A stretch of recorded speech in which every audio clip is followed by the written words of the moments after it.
Imagine walking through a forest, and suddenly, everything becomes silent. Birds stop singing. Deer freeze. Monkeys disappear into the trees. Even a predator notices you and moves away. But why? Humans don't have sharp claws like tigers. We aren't the fastest animals. We don't have the strength of a bear. So why do so many wild animals instinctively become cautious when they see a human? Is it our appearance, our intelligence, our weapons, or something much older? The answer may go all the way back to the time when humans were not the dominant species, but were simply another animal trying to survive. Millions of years ago, humans lived in a world filled with dangerous predators. Big cats, hyenas, wolves, crocodile-like predators, and many other animals that could threaten early humans. Our ancestors couldn't simply overpower these animals. They had to survive through awareness.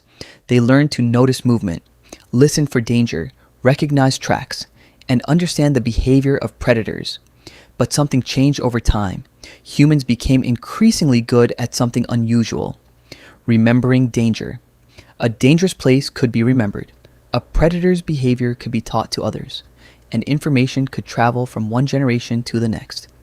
That gave humans an advantage that had nothing to do with physical strength. Knowledge. Imagine a wild deer seeing a human for the first time. It may not immediately understand what the human is, but if that deer has experienced humans before, the reaction can be very different. It may run, hide, or keep its distance. This is called learned avoidance. Animals can learn that certain sights, sounds, or behaviors are associated with danger, and humans have become extremely noticeable. We walk upright, we make unusual sounds, we use tools, we create fires, we move in groups, and we can appear in places where animals don't expect us.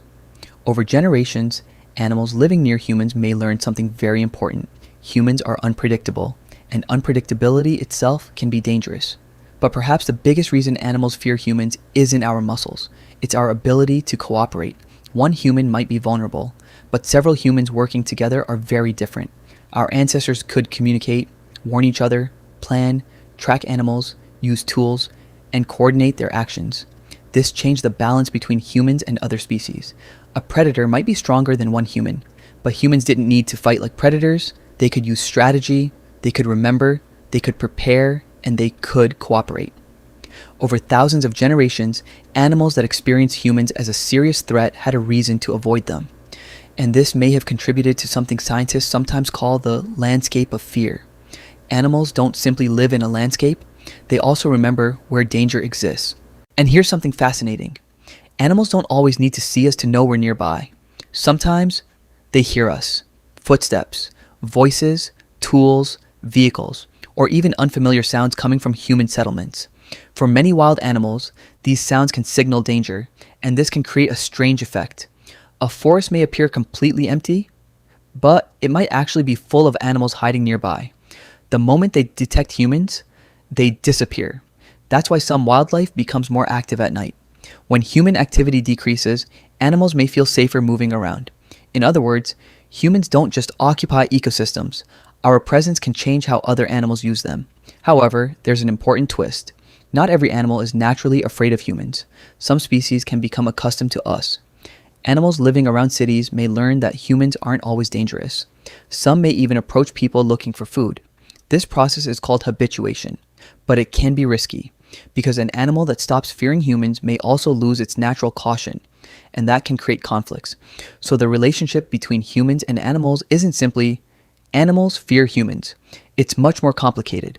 Fear depends on experience, environment, species, age, learning, and whether humans have historically been a threat.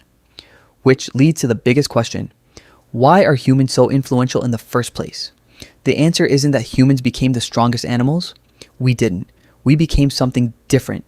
We became extremely good at learning, cooperating, remembering, and changing our environment.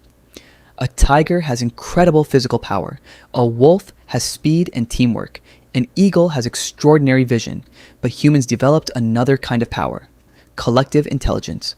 One human learns something, another remembers it, someone else improves it, and the next generation inherits that knowledge. Over enormous periods of time, that process transformed humans from vulnerable animals into one of the most influential species on Earth. So when a deer runs away after seeing a human, it may not simply be reacting to one person. It may be reacting to something much older, a long history of encounters between humans and the natural world. Because animals may not understand human civilization, but many of them understand one thing very well. When humans arrive, something is about to change. And perhaps that's one of the most powerful stories in human evolution. Not how humans conquered nature, but how nature learned to fear humans.